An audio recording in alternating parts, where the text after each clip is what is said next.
Every school, every college నేను reach out అవుతా. Weekly once ఒక్క హీలింగ్ సెషన్ పిల్లలకి. పిల్లలతో మాట్లాడేంత టైం పేరెంట్స్‌కి లేదు. లేనప్పుడు వాళ్ళు వాళ్ళ బాధల్ని ఎవరితోని షేర్ చేసుకుంటారు? నమస్తే అందరికీ. 9 ఇయర్స్ ఓల్డ్ పాప అమైరా జైపూర్‌లో జరిగిన ఒక చిన్న ఇన్సిడెంట్. 4th ఫ్లోర్ బిల్డింగ్ నుంచి దూకి చనిపోయింది. గ్రౌండ్ ఫ్లోర్ నుంచి 4th ఫ్లోర్ వరకు తను ఒక్కతే ఏడ్చుకుంటూ పోయినప్పుడు ఒక టీచర్ అడగాలి, "ఏం జరిగిందమ్మా? ఎందుకు ఏడుస్తున్నావు అమ్మా?" అని చెప్పేసి. తనకి క్లాస్‌లో బుల్లింగ్ జరిగింది. పిల్లలు దాని పక్కకున్న పిల్లలు సతాయించారు. తను తీసుకోలేక టీచర్‌కి పోయి చెప్తే ఆమె పట్టించుకోక, "నేను చెప్తుంది ఎవ్వరికి అర్థమవుతదని" చెప్పి పోయి దూకి చనిపోయింది. సో పిల్లలకి కూడా నేనేమంటున్నా అంటే they want some healing sessions. Parents ఇద్దరు ఆఫీస్‌కి వెళ్ళిపోతారు. పిల్లను స్కూల్లో వదిలేస్తారు. ఇక సాయంత్రం వస్తారు.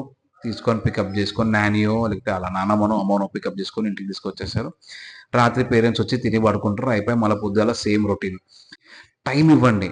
పిల్లలతోని కూర్చోండి, మాట్లాడండి. పేరెంట్స్ అన్నప్పుడు మీరు అవైలబుల్ లేనప్పుడు వాడు ఎవనితోని చెప్తాడు? ఇంటికొస్తే మీరు అవైలబుల్‌లో ఉండరు. సో వాళ్ళు ఎవరికి చెప్పుకోవాలి? తట్టుకోలేకనే ఆమె దూకి చనిపోయింది. కొన్ని వీడియోస్ బయటికొస్తున్నాయి. మీరు చూడండి. నేను ఆ వీడియో పెడుతున్న పైన. అమైరా ఎన్ని సార్లు టీచర్ దగ్గరికెళ్ళి మాట్లాడుతుందో, అన్ని సార్లు ఆమె పట్టించుకోలేదు. ఆమె పట్టించుకోలేక ఆ బాధతో ఆమె తీసుకెళ్ళి చచ్చిపోయింది. ఇది వీడియో చూస్తున్న స్టూడెంట్స్ గాని, ప్రొఫెసర్స్ గాని, టీచర్స్ గాని ఎవ్వరైనా సరే హీలింగ్ గాని, మోటివేషన్ గాని ఒక్క సెషన్ ప్లీజ్ ప్లాన్ చేయండి. Please get back to me. పర్సనల్‌గా నాకు మెసేజ్ చేయండి or you can call me directly. ఒక healing session per week, per school ఎంత మోటివేషన్ ఇస్తదంటే పిల్లలకి అంత మోటివేషన్ ఇస్తది.